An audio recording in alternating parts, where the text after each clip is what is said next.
See where my thumb is for that chord? Okay, it's nice and relaxed. The other thing, you can actually lean your middle finger over either on top. You can push it down if you want, if that helps, or lean it off to the side, pushing it with the side. Okay, so I'm actually pushing this finger in.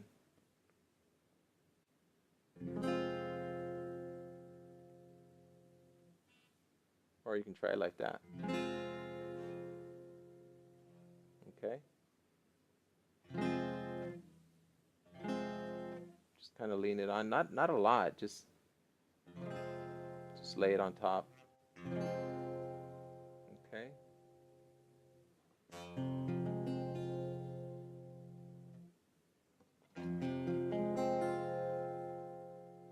See if that helps you. Take your fingers off, relax.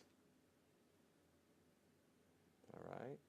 Focus how your hand's supposed to be, where the bar is supposed to be, where your thumb's feeling comfortable, and where your ring and index finger are supposed to be. All right? And play. E minor shaped bar chord. All right? Now we're going to go back to the E minor. All we have to do is slide that back down 1 fret. Put your finger, index, right over the nut, right over the white part. This is the nut. Okay, nice and gentle. Okay, and play. All right.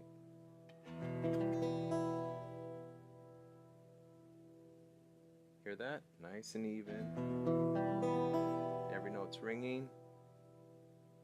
All right, take your fingers off. Relax.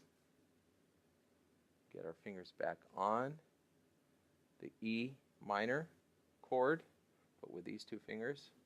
All right, and bar it at the nut. And now we're going to shift it up 1 fret, everything. Okay, so the bar is going to come up. Relax, keep your hand relaxed. Don't press down yet. And your ring and your pinky, okay, are on the 3rd fret, 5th string on your ring, and pinky on the 4th string. So now we got E minor shaped bar chord. All right, here we go. Again, if you want to put your finger over like this or keep it like this, your middle finger, either way is fine. Sometimes I'll put it up against it, other times I'll just have it up in the air like that. Okay? Sometimes I'll play it like that. Either way is fine as long as your hand's relaxed. Okay? As long as your hand's relaxed.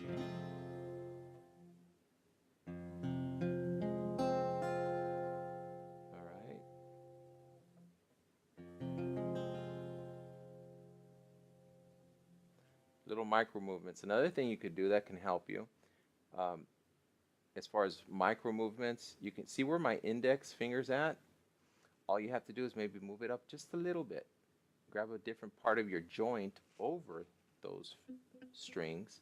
That'll actually be sufficient, just the right amount that you need to actually make the sound, because you got that joint, that bone right there, that bone right in here.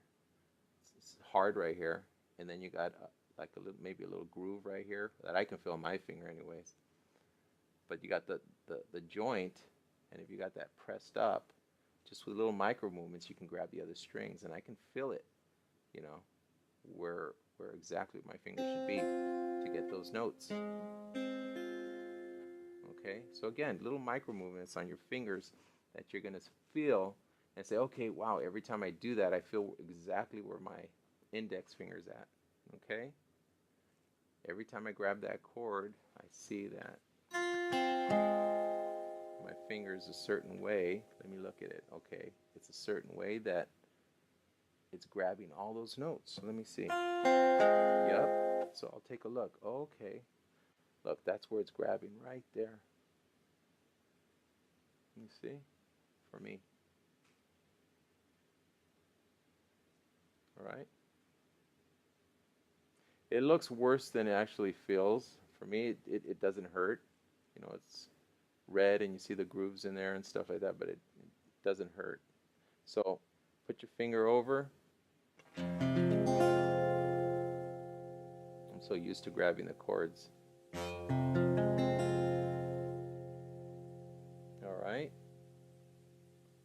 So now you see what part of the finger I'm using to grab that chord. And if you are practicing it, the more and more you're practicing, the more you're going to be in tune with the instrument as far as, okay, where my fingers are supposed to be, how they're supposed to be arched, where my thumb's supposed to be, how my wrist should feel. And it's all going to come second nature to you, where you actually grab the chord. Take your finger off, or take your hand off, and then put it back on. I can hear that chord. I can feel it. Take it off. I've done it so much, I can put my hand back on. I can hear all the notes ring out. Okay? You get that sense of accomplishment too. All right? So that's your E minor shaped bar chord.